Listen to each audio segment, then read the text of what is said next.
Hello students, today we are going to discuss second part of the chapter Glimpses of India, that is Coorg. So let's start. Coorg is coffee country. Coorg जो है वो coffee country है, यानी यहाँ पर coffee की पैदावार ज़्यादा होती है। Famous for its rain forests and spices, और जो यहाँ पर प्रसिद्ध है मसालों के लिए, स्पाइसेस के लिए और रेन फॉरेस्ट्स के लिए, यानी जंगलों के लिए। Midway between Mysore and the coastal town of Mangalore sits a piece of heaven that must have drifted from the kingdom of God. Midway means बीच में, between Mysore and the coastal town of Mangalore.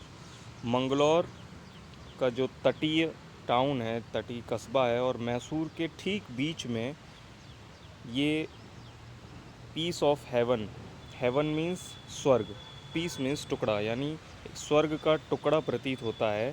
That must have drifted, drifted means जो गिरा है, जो ऐसा लगता है कि वो गिरा है, from the kingdom of God, ईश्वर के राज्य से गिरा हुआ नज़र आता है, यानी ये इतना खूबसूरत है।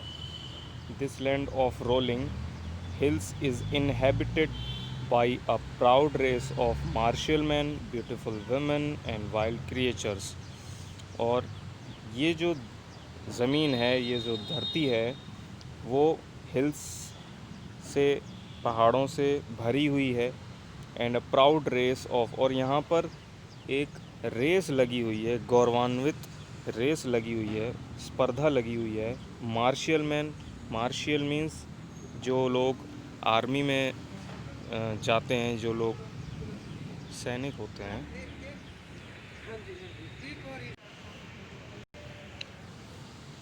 ब्यूटीफुल वुमेन, वहाँ की औरतें खूबसूरत हैं। एंड वाइल्ड क्रिएचर्स, और वहाँ पर जो क्रिएचर्स हैं, जो जानवर हैं, वो जंगली जानवर पाए जाते हैं। कूर्ग और Kodagu, the smallest district of Karnataka, is home to evergreen rain forest, spices and coffee plantation. Coorg और कोडागु, जो कि कर्नाटक का सबसे छोटा ज़िला है, स्मॉलेस्ट मीन्स सबसे छोटा, डिस्ट्रिक्ट मीन्स ज़िला है, is home to evergreen rain forest, और जो सदाबहार वनों के लिए घर जाना जाता है, स्पाइसेस मसालों के लिए, एंड कॉफ़ी प्लांटेशन, और कॉफ़ी के प्लांटेशन के लिए जो घर जाना जाता है। Evergreen rain forests cover 30% of this district, और इस डिस्ट्रिक्ट का, इस ज़िले का लगभग 30% जो भाग है, वो सदाबहार वनों से ही घिरा हुआ है। ड्यूरिंग द मानसून्स, मानसून के दौरान, it pours enough to keep many visitors away, और यहाँ पर बहुत सारे विजिटर्स, बहुत सारे जो ट्रैवलर्स हैं, वो यहाँ पर घूमने के लिए आते हैं। The season of joy commences from September and continues till March, और ये जो मौसम होता है, जो आनंद देने का जो एंजॉय होता है, जहाँ पर टूरिस्ट आते हैं, ये टाइम सितंबर से शुरू होता है और लगातार मार्च तक ये चलता रहता है। द वेदर इज़ परफेक्ट, यहाँ का मौसम बहुत शानदार होता है। With some showers thrown in for good measure, और क्योंकि यहाँ पर थोड़ी थोड़ी हल्की हल्की सी बारिश पड़ती रहती है।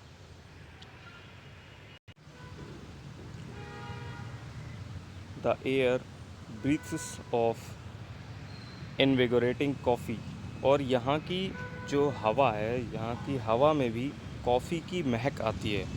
Coffee estates and colonial bungalows stand tucked under the trees canopies in prime corners, और कॉफ़ी का जो क्षेत्र है, वो कॉलोनियल बंगलो, जो वहाँ पे बंगले बने हुए हैं, जो अलग अलग कॉलोनीज़ बनी हुई हैं, वहाँ पर आप देख सकते हैं under tree canopies in prime corners, और उनके घर के, उनके बंगलों के किसी न किसी कॉर्नर में कॉफ़ी के पेड़ आपको ज़रूर मिलेंगे।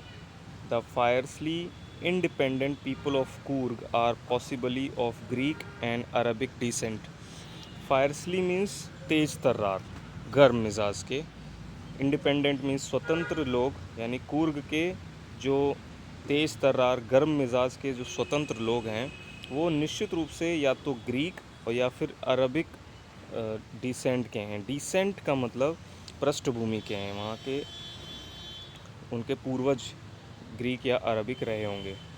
एज वन स्टोरी गोज, जैसे कि एक कहानी कही जाती है, a part of Alexander's army moved south along the coast, कि अलेक्जेंडर यानी सिकंदर की जो सेना थी वो तटीय क्षेत्र से होते हुए साउथ की तरफ आ गई थी, एंड सेटल्ड हियर, जो बाद में यहीं बस गई थी। वैन रिटर्न बिकेम इम्प्रैक्टिकल, जिनका वहाँ से यानी साउथ से वापस रिटर्न होना इम्प्रैक्टिकल था, यानी नामुमकिन था, असंभव था।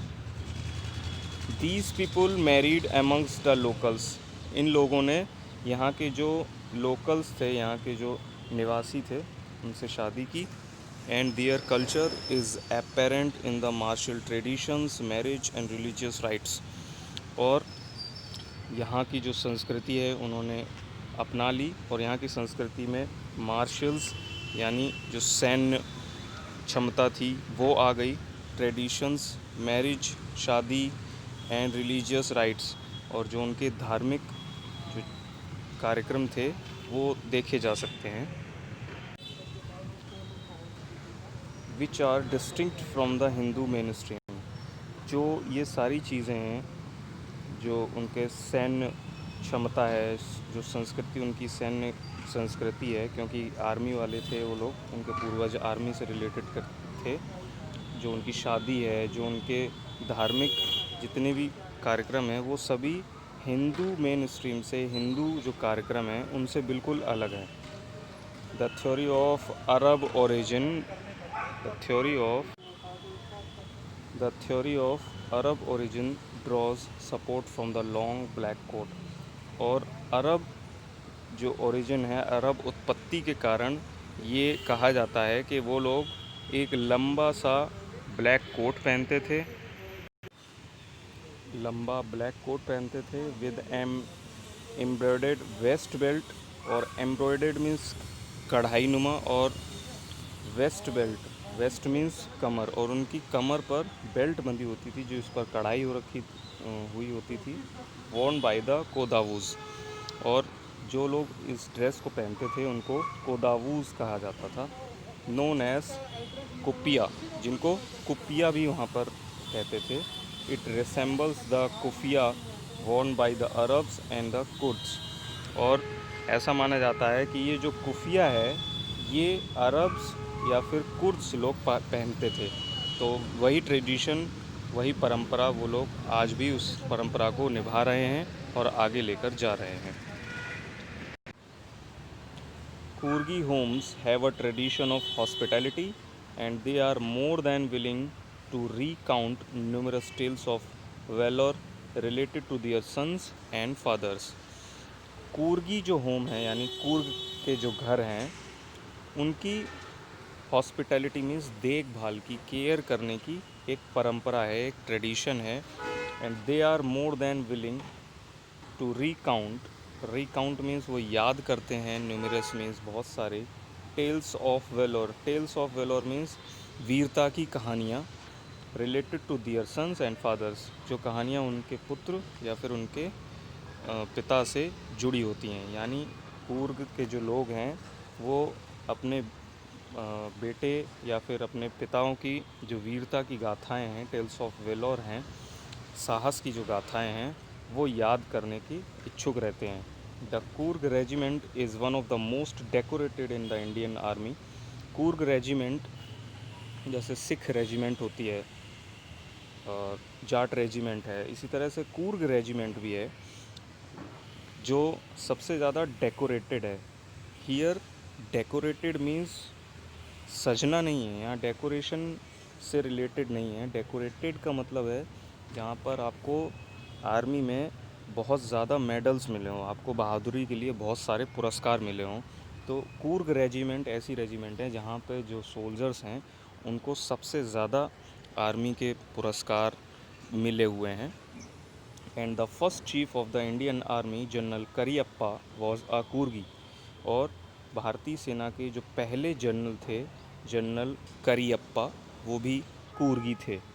इवन नाउ, यहाँ तक कि आज भी, Kodavas are the only people in India permitted to carry firearms without a licence. यहाँ तक आज भी जो कोदावूज हैं, जो वहाँ के रहने वाले लोग हैं, उन लोगों को भारत में बिना किसी लाइसेंस के आज भी फायर आर्म्स यानी बंदूक वगैरह ले जाने का अधिकार है। So here we discuss the first part of this chapter. In the next video we will finish this chapter. Till then, take care of yourself. Bye.